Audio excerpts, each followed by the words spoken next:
তুমি যে এই আগুন খেকো বক্তব্যগুলো যখন দাও, আমি দেখছিলাম তোমাকে ওই সিনেমার ভাষায় একটু একটু করে ডিপেন্ড হচ্ছিল, মুখটা ডিপ আউট হচ্ছিল কানাইয়া কুমারের মুখটা। একটা সময় জেএনইউতে কানাইয়া কুমার যেভাবে কংগ্রেসের বিরুদ্ধে বলতো এবং তারপর এখন রাহুল গান্ধীর পাশাপাশি ঘুরে, এরকম সত্যি কি কোনো সম্ভাবনা নেই?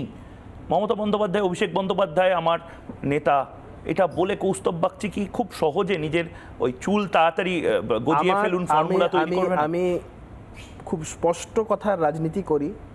আমার কাছে যদি সেদিনটা আসে, তার আগে আমার কাছে স্বেচ্ছা মৃত্যুবরণ করে নেওয়াটা আমার কাছে অনেক সম্মানের হবে। আচ্ছা, বিজেপি প্রশ্নই নেই। আমি এখন কোনো কিছু এইসব নিয়ে আলোচনাই করতে চাই না। সিপিএম, আমি একটা জিনিস বলতে পারি, সেটা হচ্ছে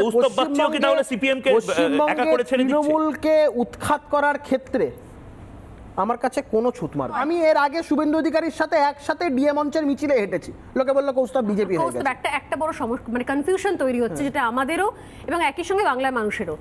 কংগ্রেসের বক্তব্য হচ্ছে যে বিজেপিকে উৎখাত করার জন্য কোনো ছুতমার্ক নেই। তুমি বলছো এই রাজ্যে তৃণমূলকে উৎখাত করার জন্য কোনো ছুতমার্ক নেই। তাহলে কংগ্রেসের যে ওভারঅল যে আইডিওলজি, তারা চাইছে মানে বিজেপিকে কেন্দ্র থেকে উৎখাত করতে, তুমি তাহলে সেই লড়াইয়ে নেই বলতে হবে। মানে তোমার কাছে সেই দেশের বা সেন্ট্রাল দিল্লির যে লড়াই, সেটা তোমার কাছে ইম্পর্টেন্ট না, তোমার কাছে আপাতত রাজ্যের লড়াইটা ইম্পর্টেন্ট। চোচ্ছাচোরদের নিয়ে লড়াই, সৎসঙ্গে স্বর্গবাস, অসৎসঙ্গে সর্বনাশ, ছোটবেলা থেকে পড়ে এসেছি। এখন এই চোচ্ছাচোরদের পাশে বসবো? বিজেপিকে তাড়ানোর জন্য আমাকেই দেখুন অভিষেক বন্দ্যোপাধ্যায়ের সাথে একসাথে এক মঞ্চ শেয়ার করে মিটিং করতে হয়। ও আমার রাজনীতি ছেড়ে দেওয়া ভালো, দরকার নেই। এই সরকারটাকে উৎখাত করার ক্ষেত্রে, এটা আমি রাজ্যের প্রেক্ষিতে যেমন বলছি, আবার যেটা তুমি কেন্দ্রের প্রেক্ষিতে বলছো বিজেপিকে উৎখাত করার ব্যাপার, কংগ্রেস সেটা যে করবে, কিভাবে করবে, কোন স্ট্র্যাটেজিতে করবে, কাদের নিয়ে করবে, কিভাবে হবে? মমতা বন্দ্যোপাধ্যায়কে নিয়ে বিজেপির বিরুদ্ধে লড়াই? যেই মমতা বন্দ্যোপাধ্যায় বিজেপি বিরোধী লড়াই সরাসরি রাহুল গান্ধীর সঙ্গে দেখা করে কেন কথা বলছো না? বহুবার দলের মধ্যে, বহুবার দলের নেতৃত্বকে এই কথা বহুবার বলা হয়। না, ও বললো রাহুল গান্ধীকে বলছো না, মানে আমি মানে রাহুল, একদমই তাই। রাহুল গান্ধী এখানে এসেছেন এবং অনেকে রাহুল গান্ধীর সঙ্গে আলাদা করে দেখা করছেন। আমি দেখছি প্রায় সময় সোশ্যাল মিডিয়ায় ছবি পোস্ট করছেন। এটাকে নিয়ে আমি বলতে পারতাম অনেক কিছু, বলছি না। আমার যেটা বক্তব্য আমি সেটা তোমাকে বলছি। দলের যারা কেন্দ্রীয় নেতৃত্ব, সবাইকে এটা বহুবার তারা জানে। তারা পশ্চিমবঙ্গের বাস্তব চিত্র সম্পর্কে খুব ওয়াকিবহল। তারা পশ্চিমবঙ্গের বিগত দিনের যা ঘটনা তারা ওয়াকিবহল।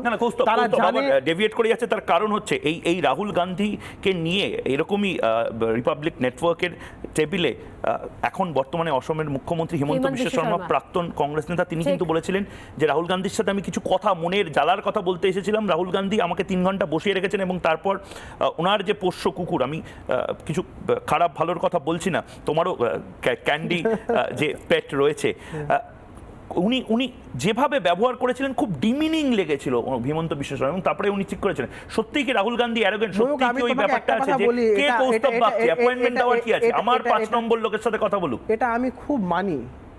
কংগ্রেস দলটাকেও ছাড়ে না, ছাড়তে বাধ্য করা হয়।